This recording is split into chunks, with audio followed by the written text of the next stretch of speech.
It's time for the Kim Hammer Show, where you'll learn how your state government affects you, your family, and community. Here's Kim Hammer.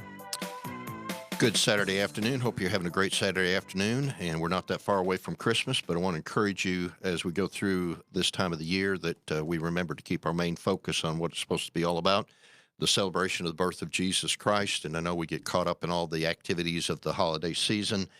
We still say Merry Christmas on the Kim Hammer Show. Happy holidays, too, but Merry Christmas as well. I just want to encourage you as we are in the home run stretch coming up to Christmas that we make sure that we keep our focus on what it's really all about, and everything else will come into place with that. Thank you for joining us here on the Kim Hammer Show. For content today, you can go up to my website, which is thekimhammershow.com.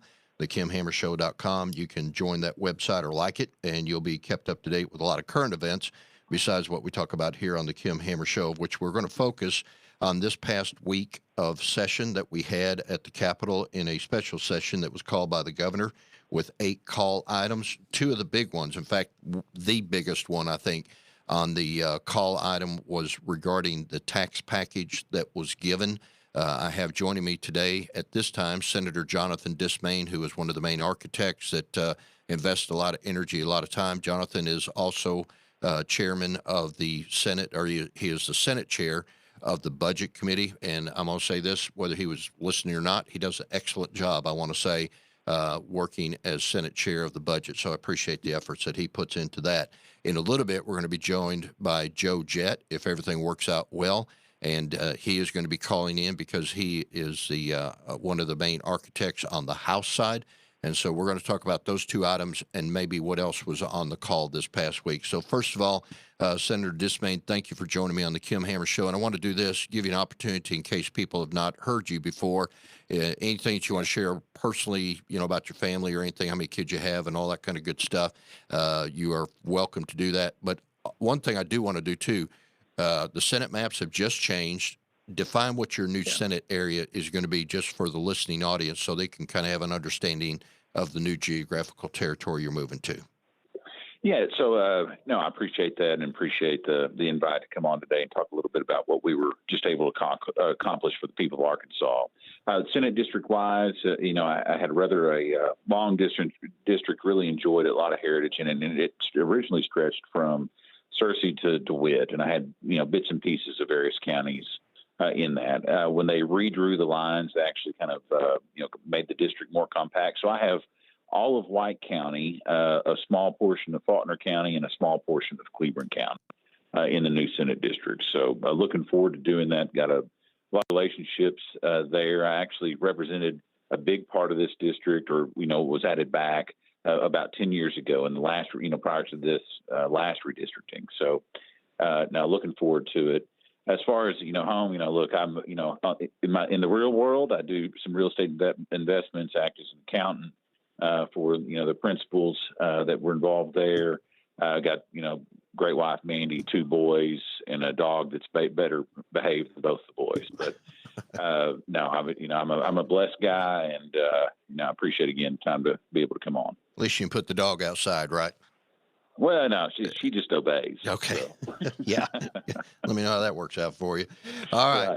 Let's get to the business at hand, because that's what people want to hear about. And that is, we had 8 items that were on the call. We did have some resolutions, which, for the benefit of the people listening, resolutions are where we take opportunity to recognize people that, in fact, 2 of these were memorial resolutions. And then I had one congratulating the Bryant Hornets on their successful 7A championship, 4th in a row. So those are to the sentimental side. To the meat of what was on the call, though, there were 2 key things in there. What was the Senate bill number for the tax package? Senate Bill 1 was the Senate version of the income tax bill. Of course, we had a mirror bill on the House side, and I think it was 1001. So House Bill 1001 and Senate Bill 1. Okay. And if you want to follow along, you can go up to the website of the state, which is www.arkleg.state.ar.us. That's www.arkleg.state, spelled out, .ar.us. And you can go up there and key in Senate Bill 1 or House Bill 0001, and it'll pull it up so you can follow along and get into the weeds. Because one thing that's critical and why I wanted to have you on the show, Senator Dismang, was because there are some conceptions out there, perceptions both, of what the bill actually does, who it actually benefits, who it doesn't. And I wanted to make sure people heard firsthand detailed information as far as who's going to be the beneficiaries of this tax package. And I specifically want you to talk about your research, because you've worked on this for a long time, about the cliffs and about smoothing out effects. And before we get into the meat of the bill, talk about your historical research of tax policy in the past, because I think that'll help lend understanding to why we did what we did. Well, really, I wanted to make sure we focused on three primary things. Number one, that whatever we made changes were going to be fair, and that's fair across the board to all taxpayers, that we took into account, there was going to be relief, broad-based relief for folks related to income taxes. The second was simplification. We had the most complicated tax system in the country. We needed to start whittling away at that complexity, and so that was a component of the bill. And then last, we needed to be competitive. We needed to acknowledge what was happening around us. We already have states that have zero income tax. We've got plenty of states that are, trying to achieve a lower income tax. And so just trying to make sure that we are maintaining and trying to be as competitive as we can, especially in this new mobile workforce. So those are the three primary, principles that I think we followed. And so how do we carry those out in the bill? So that first one, as far as fairness, every single income taxpayer in the state of Arkansas is going to get a benefit from this bill. We're going to immediately, combine the two tables, which also then plays into simplification of the program. But in that, we are actually allowing people that have never received a tax cut to receive one. And what I mean by that is, we've done a lot to cut income taxes over the last few, sessions here in the state. Unfortunately, the way that we did that, we set up different tables, and there were people that were essentially on the edges of those tables that really never received a benefit from those tax cuts. When we combine the low and middle tables, they're able to actually share in the savings that other taxpayers had enjoyed previously. We will drop the top rate. Currently, it's at 5.9% in year 2022. That's going to go to 5.5%, and it's going to continue to drop for over the next 3 years until we hit 4.9%. Another provision in the bill was the standard deduction. We're going to tie our standard deduction to inflation. That way, taxpayers are able to take a benefit in that, and it's not going to be diluted by lesser value of the dollar. There's some other provisions that are related to the coronavirus food program. Just want to make sure we maintain the fact that that's not taxable. For partnerships who file, there's some advantages they can have on being taxed at the partnership level. We made sure those rates mirrored the top rate.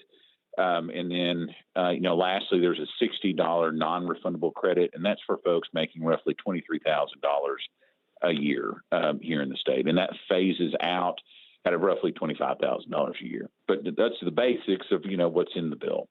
All right, let me go back and hit some specific points. Yeah. First of all, does this bring us in line? Because the conversations that occur is we are compared to Texas, who, has no personal tax. So how is this going to align us to be competitive with other states? Because every state has a different tax structure where they benefit maybe one component against another. If you buy property in Texas, you're going to pay a whole lot more in personal property tax than you are here in Arkansas. And then you got to throw in the fact that the way our school system is funded by the tax structure, it's almost like a house of cards, that if you pull out one card, you got to be careful so as not to collapse and end up like Kansas did several years ago. So talk about how this does or does not bring us in line with our competing neighbor states, and how much more, and I'm asking for your opinion, how much more do we need to do in order to get a equal playing field with the states around us? Well, and I'm not sure that we know the answer to that yet. I'd actually tried to get the bill scored by the Tax Foundation just so they can kind of, let us know relatively speaking how this is going to compare. I've had a little bit of analysis done. Just for instance, if you look at Texas, this helps us bring us in line for especially middle income earners. Here in the States, that's folks making roughly $50,000, $60,000 a year. The more moderate income tax rate that we have, despite the fact they do not have one at all, they're able to benefit from being able to own property and pay a lower property tax here in the state. Sales tax wise, we're not very competitive in any way. We were at one point, but those have inched up over time through increases at the city and county level. And then also on the state level, when the people voted to go ahead and continue the half-cent sales tax for roads. But as a whole, lowering them can only make us more competitive. It's got to put us in a better position, and we'll do an analysis and make sure that we understand where we need to go. And that's going to have to be a big, conversation for us. As an example, one group of people that I think are truly going to benefit from what we're doing are retirees. Retirees typically own a lot of property, but they don't have a lot of income. And so a retiree in Texas that's having to over and over again pay high property taxes, but not having to pay income taxes, now has an incentive to, come to the state of Arkansas with a moderate income tax and a low property tax and actually benefit net-wise on an annual basis. So I think, if you just want to segment it out, there are lots of winners in what we're doing. I've talked to some folks, I think you wanted to get into this a little bit, but on the corporate side that have looked at what we changed in they think that this makes us competitive, especially when they're bringing in jobs and trying to decide where they want to set up shop. And again, because of the mixed taxation that we have. So let me ask you, are there any losers? You talk about winners. Are there any losers? Well, hey, one of the things I always say is there are winners and losers in every single bill that we file. And sometimes it's harder to figure out who they are. And I'll just say in this situation, the winners are the folks back home that be able to, keep more money in their pocket. And the loser is pretty simple to see. And that's just a slower growth of state government. If this is going to take away from other people's potential to spend other people's money on programs. And so if you want to look at it in the long term, I think that's who your loser is going to be. Yeah, and I remember a piece of advice that a former rep gave, and that is if you want to control the growth of government, cut the taxes, because if you don't have the money, especially us being a balanced budget state, which is where Illinois and all those other states that are in the tank are in the tank, by not having the balanced budget amendment, we can only put out what we bring in. That's right. So let me talk to that point for a minute, because in committee, some of the concerns that were expressed by some of the citizens and citizen groups were about the disability population and about loss of services to be able to care to certain populations. Would you address that, and what is the response that you would want to give to those populations that are worried about that? No, well, first, I think we got to acknowledge that we've been trying to make strides on that for a while, and have had a commitment and have been chipping away at that wait list, especially since the time that Republicans have taken control of the legislature. And so I do think there's just needs to be some acknowledgement that we are moving in the right direction. And second to that, this bill has no impact on our current state spend. The expectation is we're going to be able to absorb these cuts through growth. And so, if someone's worried about services being taken away in that population, the bill's not set out to do that. Even if we were to miss the estimates and that these taxes cost more than we thought they would, or, there's a greater benefit to people back home than thought there would be, then we've got a backstop. We set up back, really to the leadership of the Senate. We set up what's called a long-term reserve. We renamed that to the Catastrophic Reserve. It's got $1.2 billion in it, and its sole purpose is to make sure that we've got a backstop for these tax cuts and also a potential economic downturn. All right. So I feel good about the position we're in. Yeah, and talk about that for a second, because that was on my list, is the triggers, or you called them the backstops. I've heard triggers used both terms interchangeably.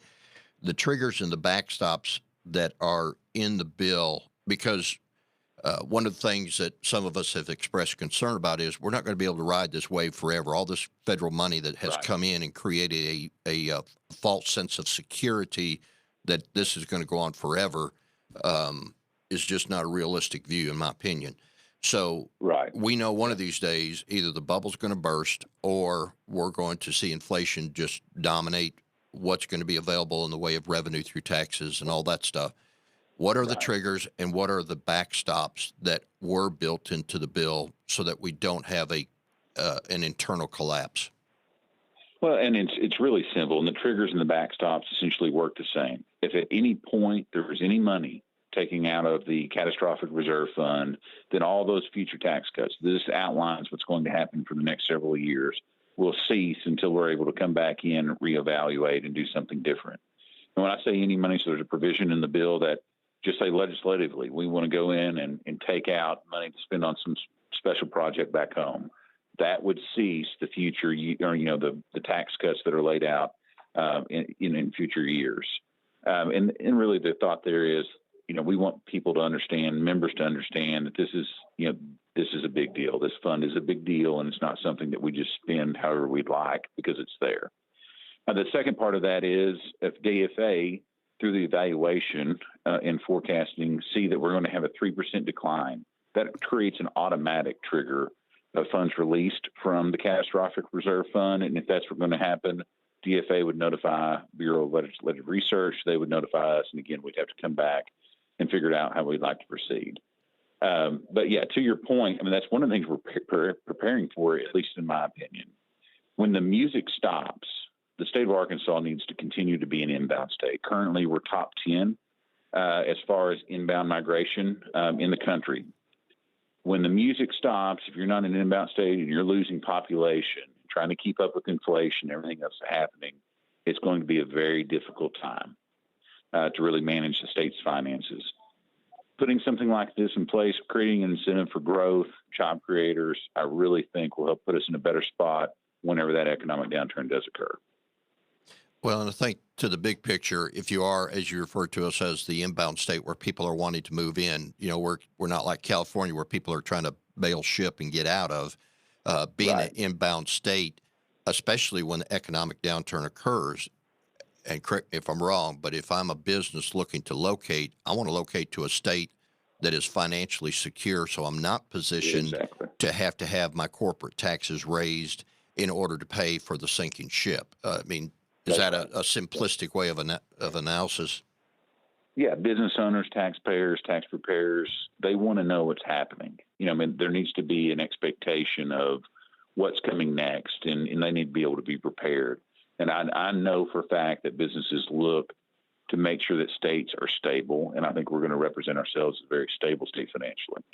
The Catastrophic Reserve has the balance of how much? $1.2 billion? Roughly $1.2 billion. Right. Part of this bill was to set a floor of 20% of prior year's general revenue spend in that account, and it's really not to get above that. So we'll be, obviously tax cuts are going to eat a lot of what we would have considered future surplus.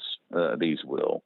If there's anything in addition to that, it'll be to help maintain that 20% floor, and then beyond that, we need to take a look and see what we need to do to ensure those dollars are getting sent back to people.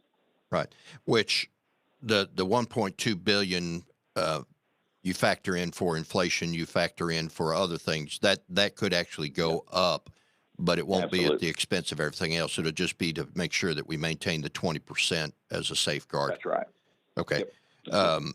And one thing, and we've talked about it on the show before, a lot of people would like to grab, or say a lot. There are some people out there that would like to grab that $1.2 billion and do something now with it. The problem with that is once you do something now with it, you don't have it for later, and that's what makes you vulnerable.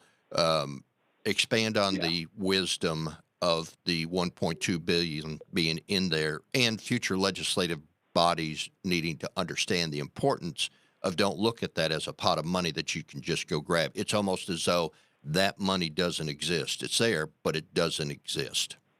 That's right. And talking about people that want to come and grab it, absolutely. I think there was a line, there would have been a line out of the door that spoke against these tax cuts that would like to go ahead and just spend that money. And as well as I do, even some of our Republican colleagues would like to go ahead and spend that money on various pet projects back home. Again, that's what I'm so proud of the Senate kind of buckling down and saying no one is going to do that, and we're committed to the 1.2. We're committed to the long-term reserve fund. In my opinion, it helps with a number of different things. Helps with bond ratings. When we're borrowing money as a state or entities are borrowing money inside the state, and again, just in general, it's something that all of us should want, and that's that nest egg back to make sure that we're able to maintain essential services here in the state.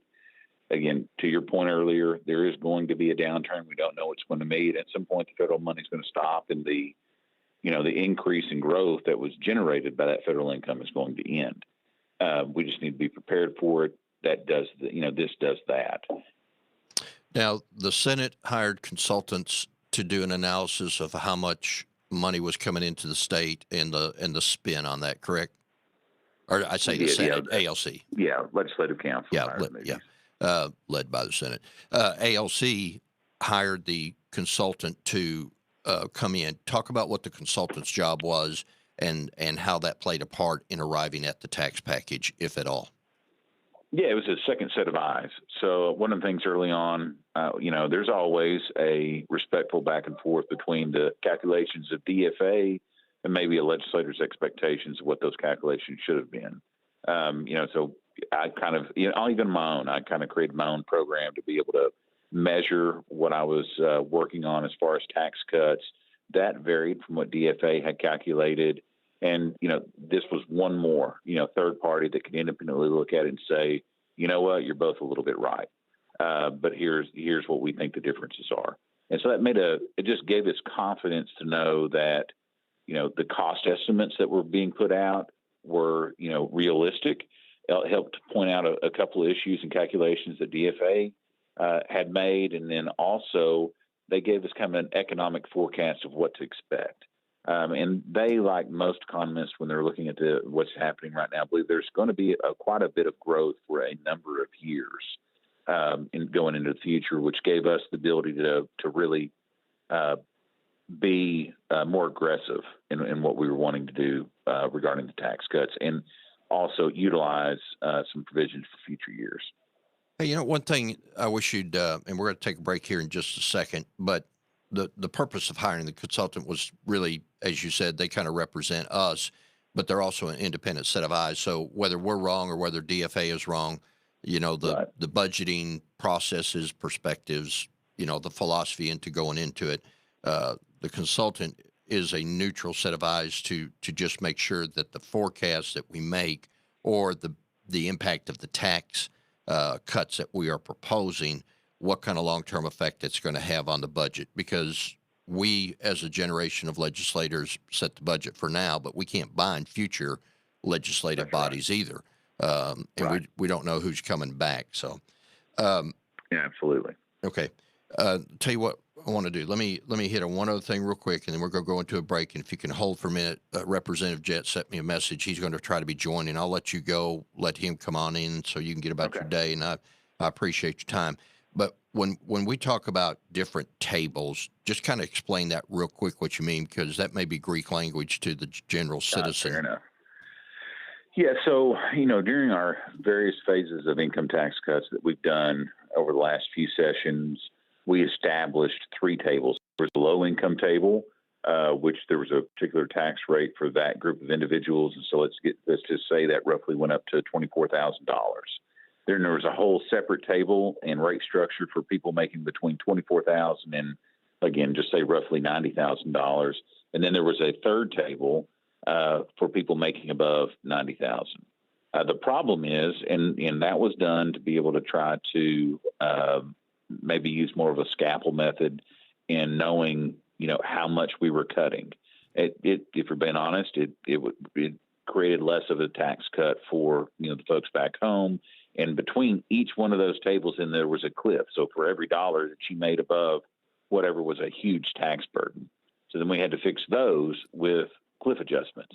So in the end, it was just a very, very complicated mess. And the average, guy trying to do his taxes back home, and it was going to be bogged down and swamped down. So that's what we mean by the three tables. There was really different effective rates for, depending on how much money you made and which one of the tables you fell into.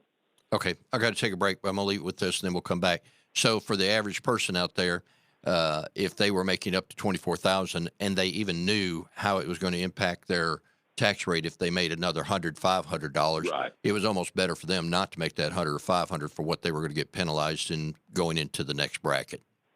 That's exactly right. All right. We'll be back in just a second on the Kim Hammer Show. My guest right now is Senator Jonathan Dismang.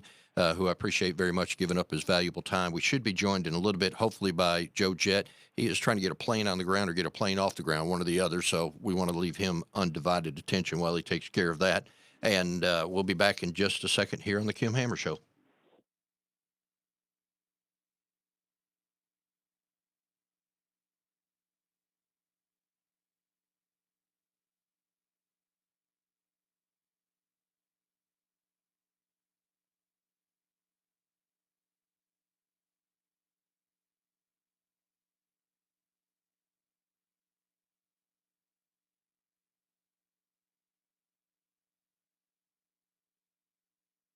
Welcome back to the Kim Hammer Show. My guest is Senator Jonathan Dismang, who is the Senate Chair of the Budget Committee, has done a lot of work over, and I think this goes back for the last 90-plus days that y'all have been working on the tax bill that we just introduced. My question was that if you're a citizen out there and you have reached the point where you might fall off into the next category, you might have incentives not to, go ahead and earn that extra income just because of what it would cost you in the additional taxes by going over into the next table. When you talk about smoothing over off the cliffs, how is it that this bill actually smoothed that so that if a person is in that position, they should have the incentive, the willpower, and not be discouraged to go ahead and get up to the next income bracket to where it wouldn't hurt them as bad? Well, so the biggest thing we did was we eliminated the two lower tables.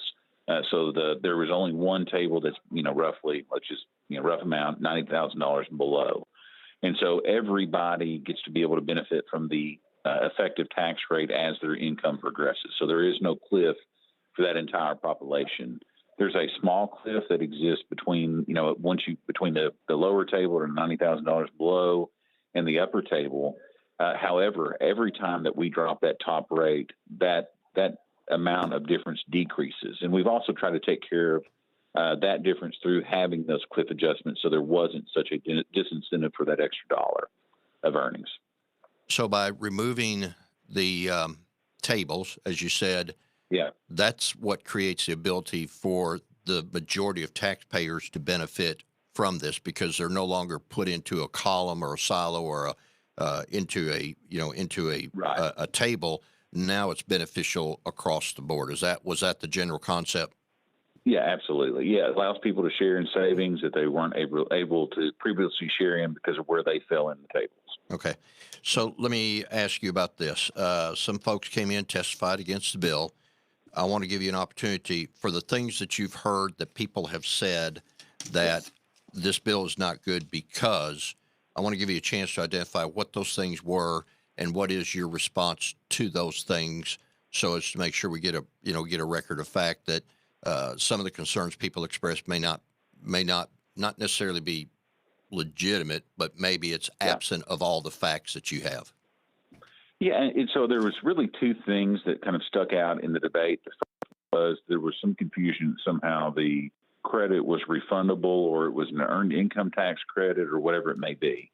Well, it's non-refundable, and that means that credit can't be taken in excess of what your tax liability was.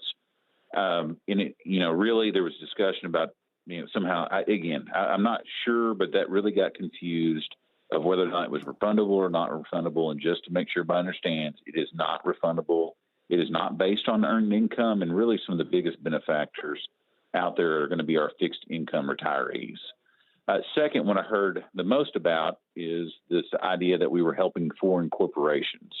And in a way, maybe that's just a misunderstanding of the word foreign, but technically all that means is a corporation that is organized outside of the state of Arkansas, doing business inside of the state of Arkansas. So we had some testimony where someone had, tried to explain this was going to benefit a sweatshop in China. Well, that just simply is almost impossible. It would not in any way benefit a sweatshop in China.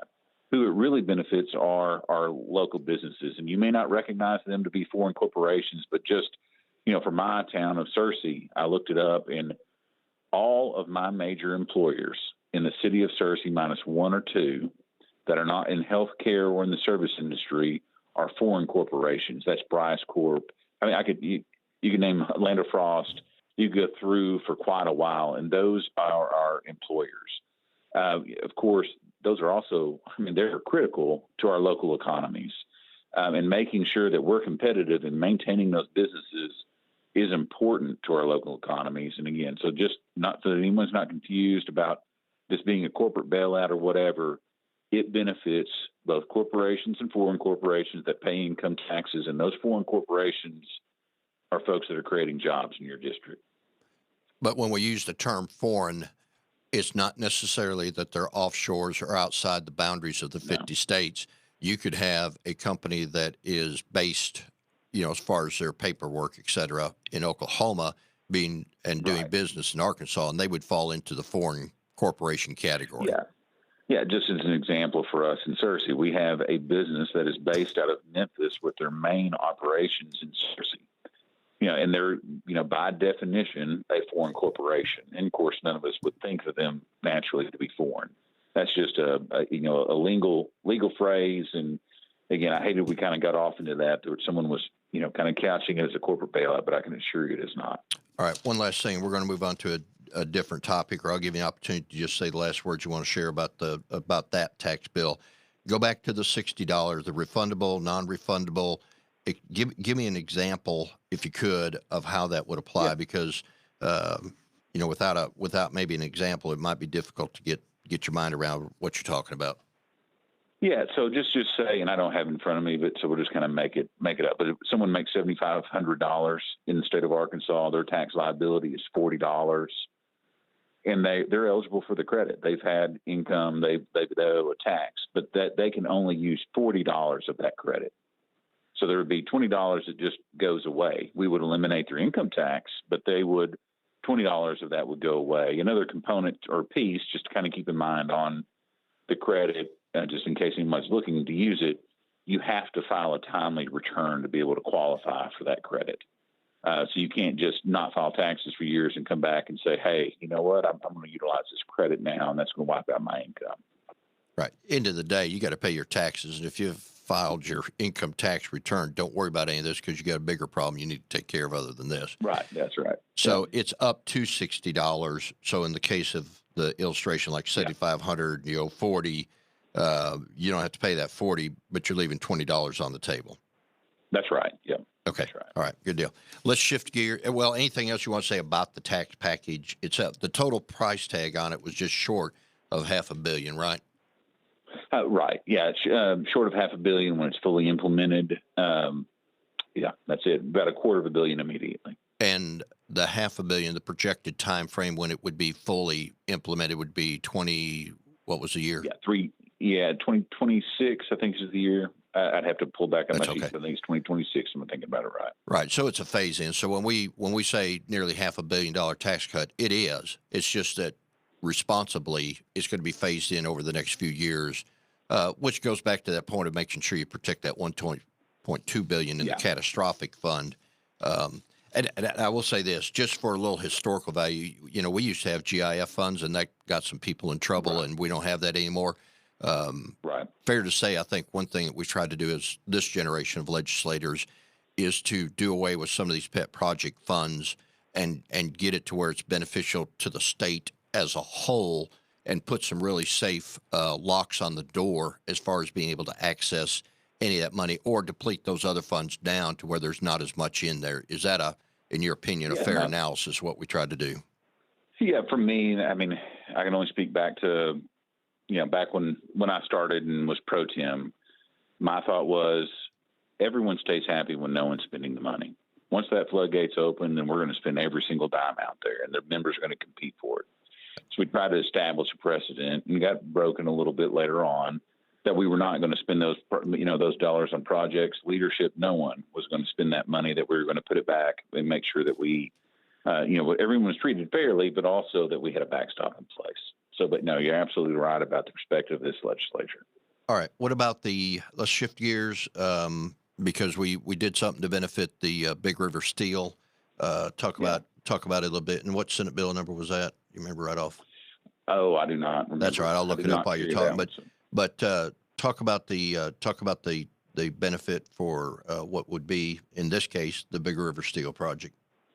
Yeah, so there were two bills, if I remember right, and kind of understood everything right, that were flowing for that U.S. Steel, Big River Steel project. The first was kind of $50 million that was going to be set aside for infrastructure projects that would help with road building, water, whatever it may be, to help get that project up and going. Investments in infrastructure. If there was anything to happen, it required a commitment of a certain spend from U.S. Steel. If not, there would be clawbacks and that sort of thing. Second was the recycling tax credit. That's already something that we have on the books. That's a credit for, equipment used with recycled projects or products. We added another category that would qualify for that. It was very specific, very specific to this project. That was tied to number of jobs. It was tied to capital investment and that sort of thing.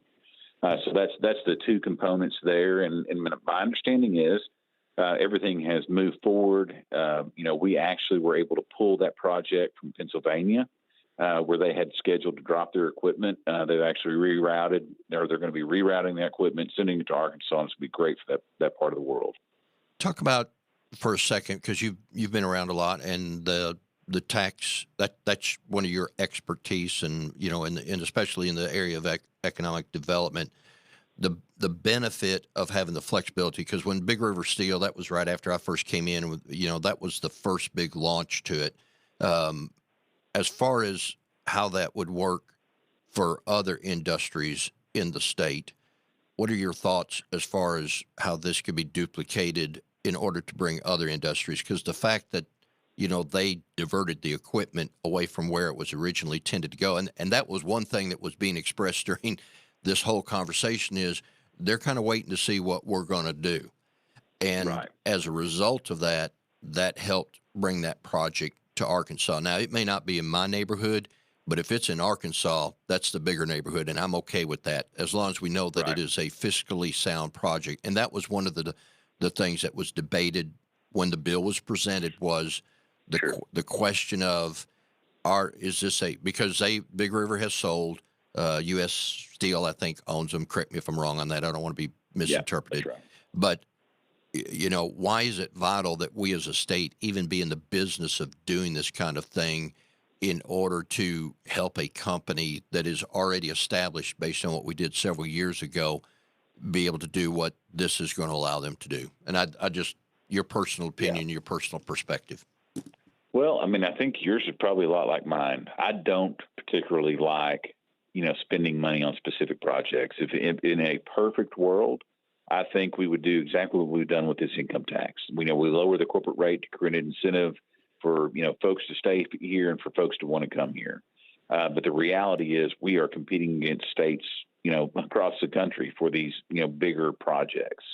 And for the foreseeable future, you've got to compete to be able to land, these types of jobs.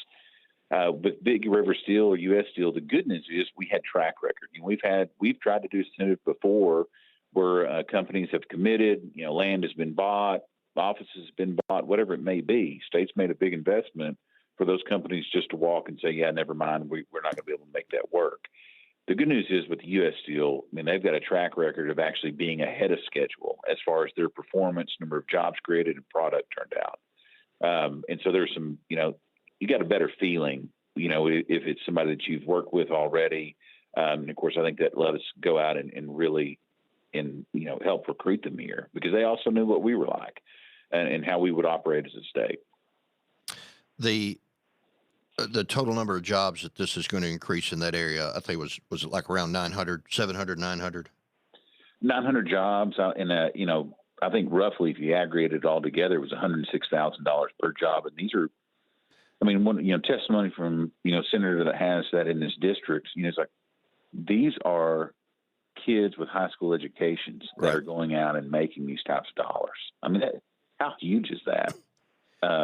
Just great opportunity for that area up there. And, I think it's going to be a great deal for the state. Well, and, we've got the new CTE center down in Saline County and, everybody's competing for business. But the one thing I think is a legislative branch that we need to keep in the forefront of our thought processes is that everything we do to help to bring jobs to the state of Arkansas helps reduce dependency upon government programs, which allows us to be able to give the kind of tax cuts that we were just able to give. There are populations that we need to have further conversations. For example, the waiting list for the DD population, I think we're down to about 1,500. But when we first started the journey, and I don't want to call the representative name because I may give credit to the wrong one, but honestly, I will go ahead and do it. I think it was Andy Mayberry that started it off, that we took a pretty good layer off of that. I would like to think when we come back into the fiscal session that we have a plan to take another layer off, so that as long as we are becoming a state of prosperity, that we would be able to help the most vulnerable populations. Any thoughts? Right. No, I mean, absolutely. I mean, I think that's the population, we should be helping. That's pretty near and dear to me also. And so, make sure we do it right, make sure there's proper accountability and all those other things, but make sure we're, doing right by these folks also. Sure. Hey, and one thing, and I know that we're going to have to get off, and we can do this in just a second, but I would like to talk about just kind of the nature of a special session. There's been a bunch of debate about that. I think there's going to be a lot more debate about special sessions and what you are supposed to do, not do, can do, should do, all of that. And I'd just like to maybe use a couple of examples and talk about that some if you have a couple of minutes. Well, and yes, because I just got a text from Joe. He's not got that plane on the ground. I think he probably needs to focus more on landing a plane than being on the Kim Hammer show today. I'll give him a free pass. So we got somewhere around 10 minutes. But yeah, if you're comfortable talking about that, because we didn't have that on the agenda, I'm more than comfortable talking about that. But let me let you take the lead and go. Well, yeah, and I just feel like we've got to be very transparent with folks about what we are asking of the members, and also what the potential outcome is going to be. If you look at, generally you want a special session to be 3 days. It's very constrained. You know exactly what you're going to bring up. It's kind of an in and out situation. Here lately, there's been a conversation, that we have the ability to extend. The Constitution gives it to us, and we should just extend and take up some other items. I mean, what I'm seeing right now is, unfortunately, and you still can only extend for 15 days nonstop after that. 15 calendar days, not 15. Yeah, 15, yeah. Yeah, that's an important distinction too, but go ahead. Yeah. And so, let's just take the Back the Blue bill. It was not on the call, was not fully vetted. There was a big push for that. And a lot of us support wanting to make sure that we're increasing salaries for law enforcement. Not just, and we want to make sure that we're talking to our cities and counties and make sure they have skin in the game to be able to raise those salaries to what they should be. What we found out in testimony on a bill that, that was trying to be pushed through was that, in fact, we weren't just helping local law enforcement. We were going to supplement the pay of, federal law enforcement with state tax dollars. There's hard, and it is not enough time to make the needed adjustments on these bills and have the right amount of dialogue to actually get to a good result. It shouldn't always be the pressure. We got to pass something. We got to pass something. We got to pass something. The pressure should be, let's pass the right thing. And if that takes some time, then let's take our time. We've got a fiscal session coming up. Let's take it up and do it right and do right by these people instead of just trying to rush through just so we get something pushed through.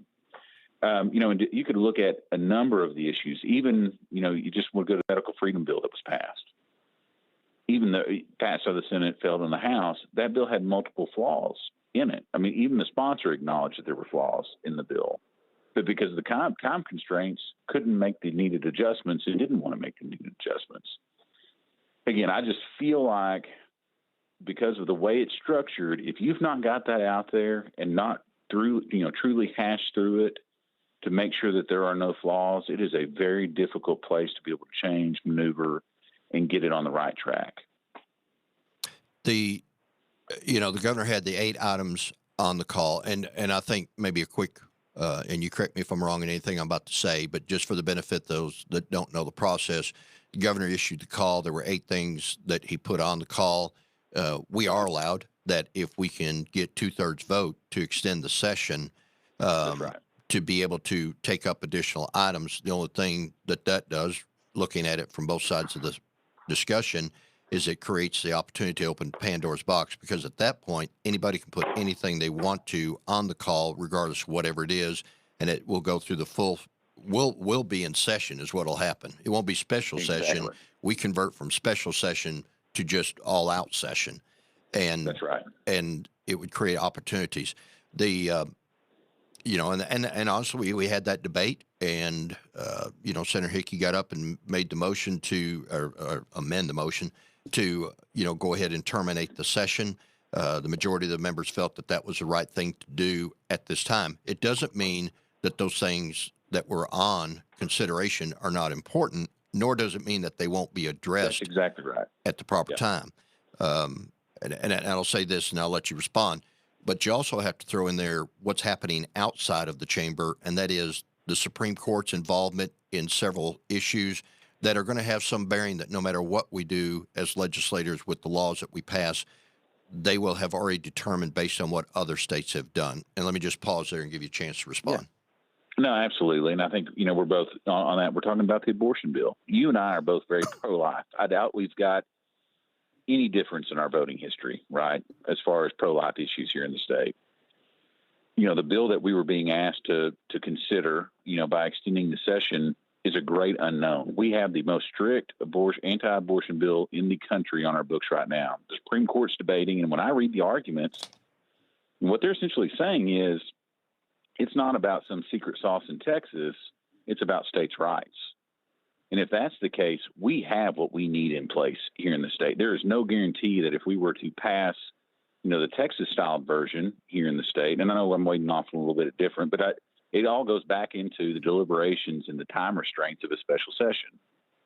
We need to know, we don't even know at that point when the Supreme Court does eventually take up the Texas law, if they're going to find portions of it unconstitutional. We will know sooner what they're going to do with the other abortion law that's being considered, which would allow us to move forward with what we already have in place. Okay. So we've hit a couple of the topics that would have been on the special session. You opened the door to the conversation. Yeah. The back to blue. Yeah. I don't think that there is a senator or representative up there that is not compassionate. And I think that we need to do more to support them. But as you said a while ago, let's do it in a fashion that's going to be long-term sustainable. And I know some other states have paid, for example, like I'm lost the word, but they give them an annual stipend. Thank you. Yeah. A stipend that was never brought up in the conversation this time around that I know of, as far as what could have been done in the time frame that we were operating in. Any thoughts? Yeah, well, we got to listen to Back to Blue. Where did that idea come from? From a conversation with law enforcement. And we've really they have a lot of great ideas, and actually think that it should go in a different direction. It should be tied to certificate training and years of experience and that sort of thing, which this other bill did not do. They have an idea of what they would like. Of course, any help is appreciated, and I think that's why you saw some support for what was being pushed forward. But in general, I think they also believe there's a better way, especially we're talking about, there's a pie. I mean, I don't know how else to put the analogy, but there's a certain number of dollars that we're going to try to allocate and make sure that it does as much as possible for our law enforcement folks here in the state, our state folks. When you dilute that pie by adding other officers, so that would be your TSA agents, your FBI agents, DEA, whoever it may be, you dilute the amount of benefits you're able to give each one of those individuals. If we can focus it back, utilizing a stipend, which doesn't have the same restraints as a tax credit, we're actually going to be able to help these people a lot more. Okay. I'm down to 3 minutes. Any final words that you want to give thought to about anything on the session? No, I mean, like I said, I think we came in, we did our job. There are some obvious issues that we're going to have to take up. We have a fiscal session coming up to be able to do that. I look forward to being engaged on that, just like you do. And, we've got work to do, and we'll do it. Yep. All right. You've been listening on the Kim Hammer Show to Senator Jonathan Dismang, one of the main crafters of the tax package bill, also dealing with the bill up there to advance 900 new jobs into the state for Big River Steel and how that plays effect.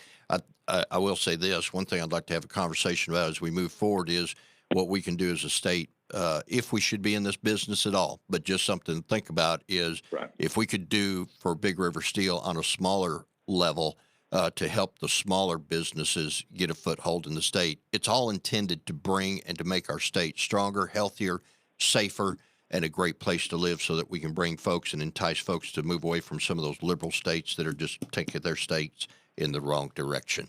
All right. Anything else, Senator Dismang? I think that's it. Great. Hope you have a great rest of the weekend. I appreciate you very much. You've been listening to the Kim Hammer Show. Our subject has been about the just finished up this past week, 3-day special session.